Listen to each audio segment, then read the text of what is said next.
Praise the Lord, जय मसीह की। I hope आप सब लोग बहुत अच्छे होंगे और बहुत लंबे वक्त के बाद मैं आज आपके सामने आई हूँ एक प्यारे से टॉपिक को लेके, जिसे परमेश्वर ने मुझे सिखाया, मुझे बताया। तो सबसे पहले तो चलिए हम प्रार्थना करते हैं कि पवित्र आत्मा मुझे और आपको दोनों को लीड करे और हमें विजडम दे और हमें हमारा हृदय दे कि हम इन वचनों को समझ पाएँ। आइए हम प्रार्थना करते हैं। धन्यवाद पवित्र आत्मा कि आपने मुझे ये वचन दिया।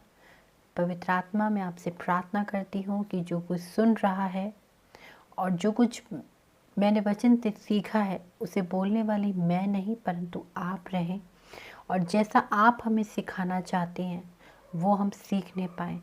मैं मनुष्य की बुद्धि से नहीं परंतु परमेश्वर के संपूर्ण ज्ञान से इन बातों को रखने पाऊँ, और जिसको भी इस वचन की ज़रूरत है पिता, आप उसके जीवन में आशीषित कीजिए और होने दें कि ये वर्ड, ये मैसेज हमारे जीवन के लिए उन्नति लाए और हम सीखने पाएँ कि परमेश्वर हमसे कैसे बात करता है और हमें कैसे देखता है। थैंक यू, आपने हमें लीड एंड गाइड किया। सुनने वाले कान, समझने वाला हृदय और इस पे चलने वाले कदमों को, आत्मिक कदमों से आपने हमें भरा है, उसके लिए धन्यवाद। यीशु के नाम से आमीन। आइए, तो आज हम जिस वचन को पढ़ने वाले हैं, देखने वाले हैं, वो है बीज का दृष्टांत। ओके, तो ये चैप्टर है मैथ्यू चैप्टर 13, उसका 24 वर्ड से मैं पढ़ूंगी। यीशु ने उन्हें एक और दृष्टांत दिया। स्वर्ग का राज उस मनुष्य के समान है जिसने अपने खेत में अच्छा बीज बोया। ओके, कैसा बीज बोया? किसी मनुष्य ने अपने खेत में अच्छा बीज बोया, गुड क्वालिटी वाला बीज। पर जब लोग सो रहे थे तो उसका शत्रु आकर गेहूं के बीज, जंगली बीज बोकर चला गया। यानी कि गेहूं के बीज, जो बीज थे, उनके बीच में जंगली दानों को बोके चला गया। जब अंकुर निकले और बालें लगी तो जंगली दानों के पौधे भी दिखाई दिए। इस पर गृहस्थ के दासों ने आकर उससे कहा, हे स्वामी, क्या तूने अपने खेत में अच्छा बीज ना बोया था? फिर जंगली दाने के पौधे उसमें कहाँ से आए? उसने उनसे कहा, ये किसी शत्रु का काम है। दासों ने उससे कहा, क्या तेरी इच्छा है कि हम जाकर उसको बटोर लें? उसने कहा, नहीं, ऐसा ना हो कि जंगली दानों के पौधों को बटोरते हुए तुम उनके साथ गेहूं भी उखाड़ लो।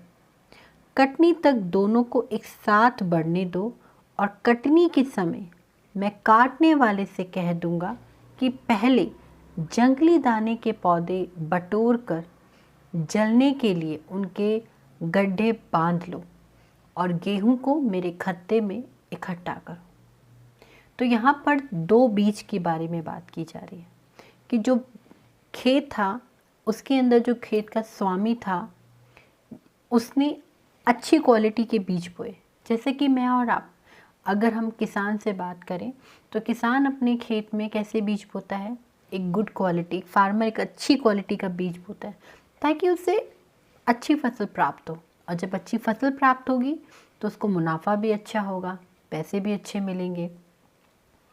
तो एक फार्मर एक अच्छी क्वालिटी का बीज बोया। सेम एक रात जब वो सो रहा था तो दुष्ट ने आके जंगली दानों को भी, जंगली बीज को भी बो दिया। अब इस दृष्टांत को जब चेले सुन रहे थे तो उन्होंने यीशु मसीह से कुछ अलग आके इस दृष्टांत के विषय में पूछा कि तू हमें इस दृष्टांत के बारे में, इस स्टोरी के बारे में समझा। तो इसी चैप्टर में आगे 36 वर्स में यीशु मसीह इस दृष्टांत के बारे में बहुत क्लियर समझाते हैं। तो चलिए देखते हैं। तब वो भीड़ को छोड़कर घर में आया और उसके चेलों ने उसके पास आकर कहा, खेत में जंगली दाने का दृष्टांत हमें समझा दे। उसने उत्तर दिया, अच्छे बीज का बोने वाला मनुष्य का पुत्र है। अच्छे बीज का बोने वाला यानी कि फार्मर, एक अच्छा किसान कौन है? मनुष्य का पुत्र। और हम जानते हैं कि मनुष्य का पुत्र कौन है? प्रभु यीशु मसीह। ठीक है, उसे मनुष्य का पुत्र क्यों कहा जाता है? जैसा कि मैं और आप जानते हैं कि यीशु मसीह मनुष्य के उद्धार के लिए, उसके पापों का, उसके श्राप से, उसके छुटकारे का उद्धार के लिए परमेश्वर का पुत्र मनुष्य बना, वो कंप्लीट ह्यूमन बना। इसीलिए मनुष्य के उद्धार के लिए प्रभु यीशु मसीह ने इस पृथ्वी पर जन्म लिया और मनुष्य के अपराध को अपने ऊपर ले लिया। इसीलिए हम उसको क्या बोलते हैं? मनुष्य का पुत्र, जो 100% ह्यूमन था।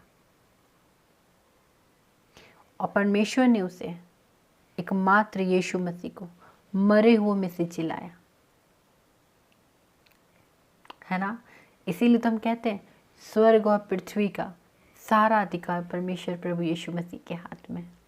तो ठीक है, मैं अपने कॉन्सेप्ट में आती हूँ। तो फिर हम क्या देखते हैं कि मनुष्य का पुत्र बीज बोने वाला है। कौन सा बीज? अच्छी क्वालिटी का। खेत संसार है।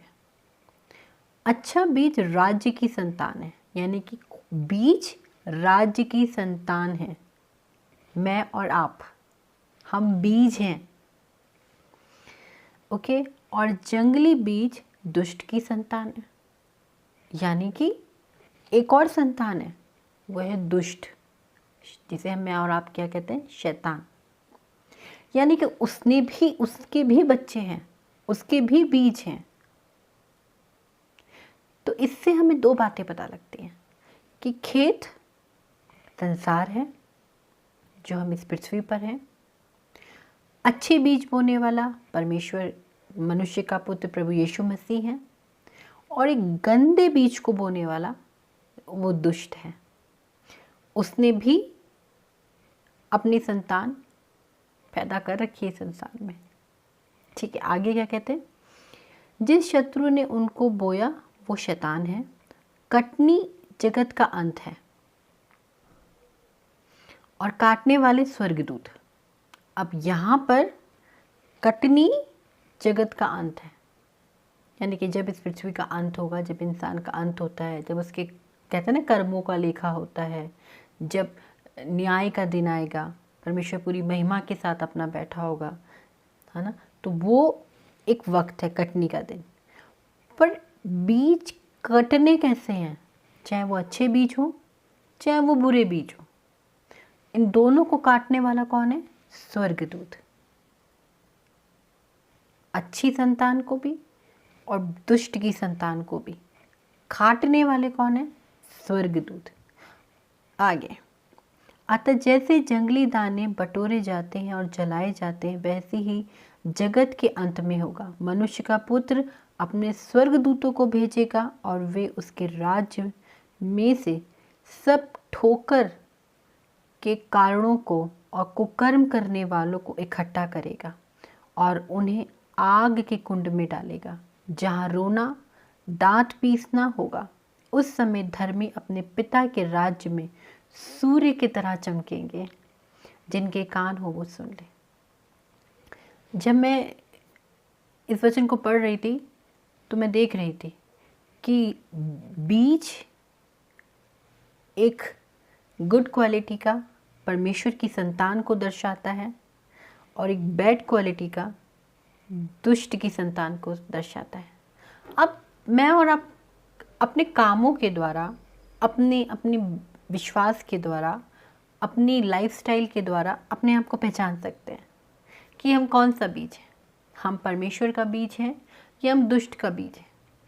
समटाइम्स हम क्या करते हैं? परमेश्वर के वचन को सुनकर आनंदित होते हैं। हम एक दिन, 2 दिन बहुत आनंदित होते हैं, पर तीसरे दिन क्या होता है?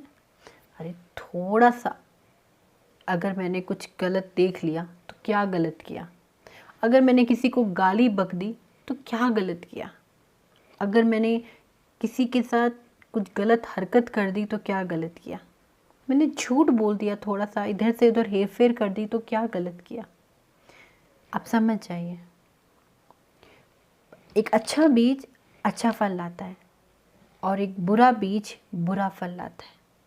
आप उनके कामों के द्वारा, आप उनके व्यवहार के द्वारा, आप उनके वातावरण के द्वारा, आप उनकी लाइफस्टाइल के द्वारा आप उन्हें पहचान सकते हैं कि वो किसकी संतान है, वो किस किस क्वालिटी का बीज है। आपको पता है, जब हम एक सेब का बीज लेते हैं और उसे मिट्टी में गाड़ते हैं तो उस बीज में से सेब ही निकलता है, केला नहीं निकल सकता, आम नहीं निकल सकता। ठीक उसी तरीके से एक दुष्ट बीज को जब बोता है और जब उसमें अंकुरित आते हैं तो वो अपने व्यवहार के द्वारा, अपनी बोली के द्वारा, अपनी सोच के द्वारा वही काम करता है जो उसके अंदर होता है। वो जिसकी संतान हो, उसके अंदर जिसका डीएनए होता है। मैं और आप, परमेश्वर ने बोला है, राजपदधारी हैं, परमेश्वर की संतान है। हमारे अंदर, हमारी रगों में क्या दौड़ रहा है, हमारे अंदर किसका डीएनए है। हम धोखा, झूठ, फरेब, व्यभिचार, कुकर्म करने वाले, लस्ट करने वाले, नशा करने वाले हैं। तो हम अपने आप को धोखा दे रहे हैं ये बोल के कि हम परमेश्वर के बच्चे हैं, क्योंकि हम परमेश्वर का बीज नहीं है। पर यदि हमारे अंदर शांति है, यदि हमारे अंदर प्रार्थना जीवन है, यदि हमारे अंदर क्षमा है, यदि हमारे अंदर नम्रता है, यदि हमारे अंदर धीरज है, यदि हमारे अंदर विश्वास है, यदि हमारी बातों को सहते हैं, हम फिर भी परमेश्वर में आनंदित रहते हैं, चाहे कोई हमसे कितना भी बुरा करे, तो हम उस राज्य की संतान हैं, क्योंकि हमें परमेश्वर ने बोया है। हम परमेश्वर का सीड है, हम उसकी संतान हैं। और हमारे अंदर किसी भी तरीके की, चाहे हम गांव में रहें, चाहे शहर में रहें, चाहे मॉडर्न सिटी में रहें, हम कभी भी गलत आदतों को अपने अंदर नहीं ले सकते।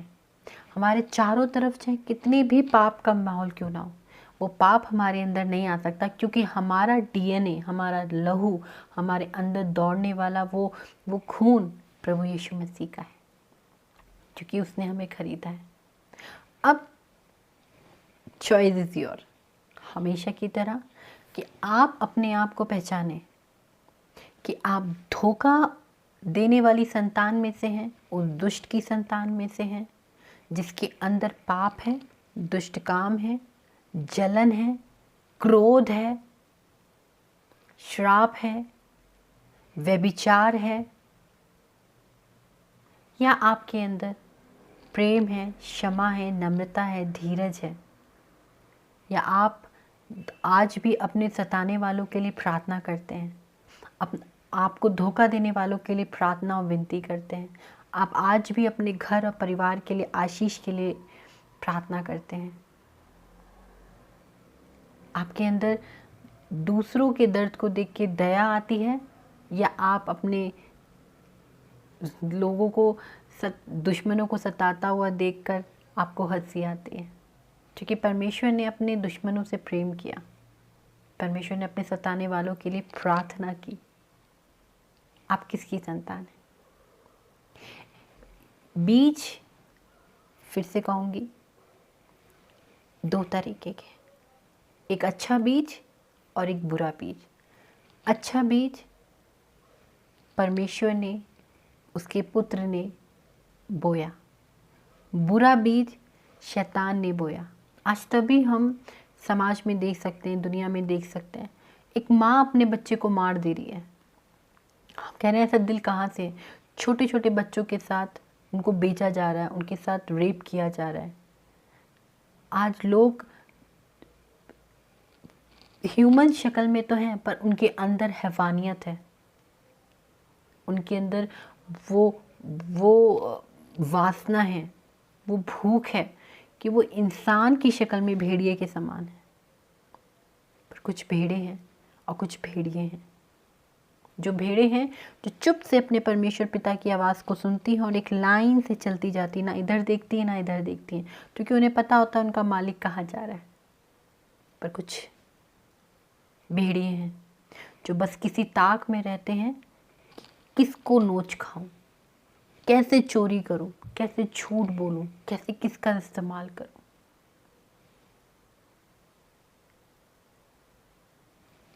बीज,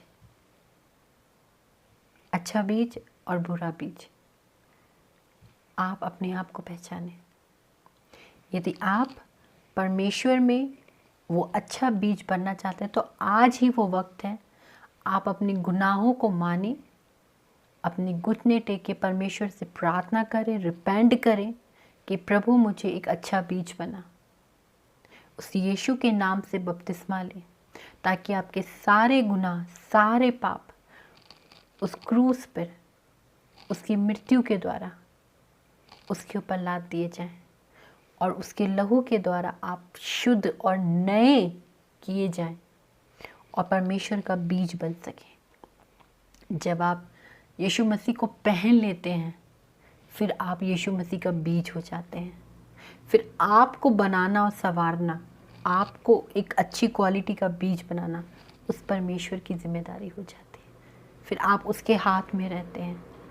अगर आज आप अपने जीवन में देख पा रहे हैं कि आपके जीवन में कुछ दुष्ट के बीज हैं, कुछ दुष्ट की आदतें हैं, तो इसी वक्त अपने आप को उस पाप से निकालें, परमेश्वर से मदद मांगे, पवित्र आत्मा से। वो आपको सहायता करेगी कि आपको वो एक अच्छी क्वालिटी का बीज बनाए, आपको दुष्ट के हाथों से बचा ले। क्योंकि अगर आपने ऐसा किया तो आप सूर्य के समान चमकेंगे, आपके जीवन में शांति होगी, खुशी होगी। और अगर आप ऐसा नहीं करते हैं तो जैसे वचन बताता है वो नरक की आग में झोंके जाएंगे, जहाँ रोना, दांतों का पीसना और चिल्लाना होगा। अनंत जीवन और अनंत मृत्यु जो कभी खत्म नहीं होगी। ये शरीर कुछ टाइम के लिए है, 50, 60, 70 साल, 80 साल। उसके बाद आपने सच में इस मिट्टी को, इस शरीर को त्याग देना है। फिर एक ही बार न्याय होगा हमारा, वो पहचाना जाएगा ये क्वालिटी कौन सी है। जब हमारा न्याय होगा तो हम पहचाने जाएंगे क्वालिटी अच्छी है, ये क्वालिटी बुरी है। अगर बुरी होगी तो एक अनंत आग के लिए हम सौंप दिए जाएंगे, पर क्वालिटी अच्छी होगी तो उस सूर्य के समान चमकेंगे। प्रभु का ग्रेस हमारे ऊपर होगा।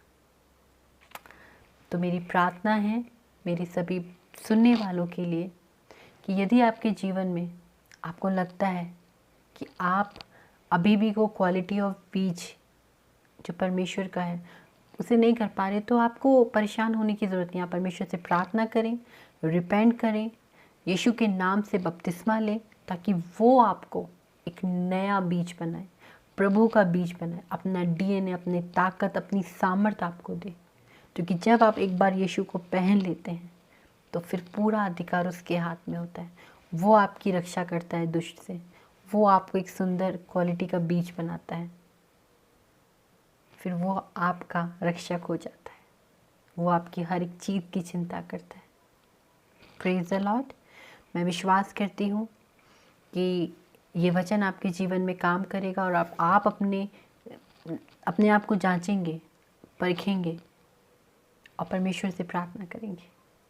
विश्वास करती हूँ। जय मसीह। Praise the Lord.